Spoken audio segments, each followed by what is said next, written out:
Hakim Tunggal Pengadilan Negeri Jakarta Selatan menolak pra-peradilan yang diajukan Sekjen PDIP Perjuangan, Hasto Kristianto.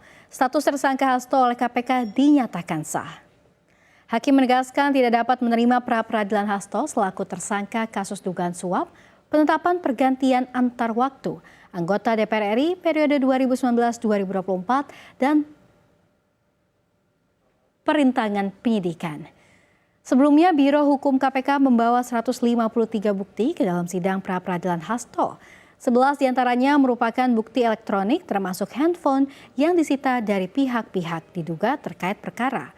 4 orang ahli juga dihadirkan Biro Hukum KPK guna meyakinkan hakim bahwa penetapan tersangka terhadap Hasto dan tindakan pro justisia lainnya sah menurut hukum.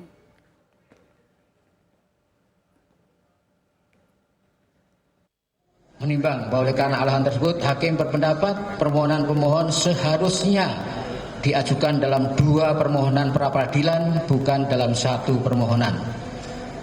Menimbang bahwa dengan demikian permohonan pemohon yang menggabungkan tentang sah tidaknya 2 surat perintah penyidikan atau sah tidaknya penetapan tersangka dalam 1 permohonan haruslah dinyatakan tidak memenuhi syarat formil permohonan pra-peradilan. Maka terhadap eksepsi termohon A2 tersebut beralasan hukum dan patut dikabulkan.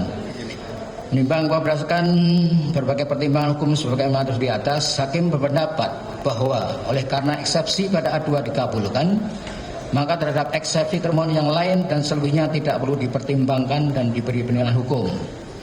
Menimbang oleh karena eksepsi termohon dikabulkan, maka terhadap pokok perkara ini tidak perlu dipertimbangkan dan diberi penilaian hukum lagi. Sehingga dengan demikian, hakim berpendapat bahwa permohonan pra-peradilan dari pemohon adalah dinyatakan tidak dapat diterima. Menimbang oleh karena permohonan pra-peradilan pemohon dinyatakan tidak dapat diterima, maka pemohon dibebani untuk membayar biaya perkara yang timbul dalam permohonan ini yang jumlahnya akan ditentukan dalam amar putusan di bawah ini.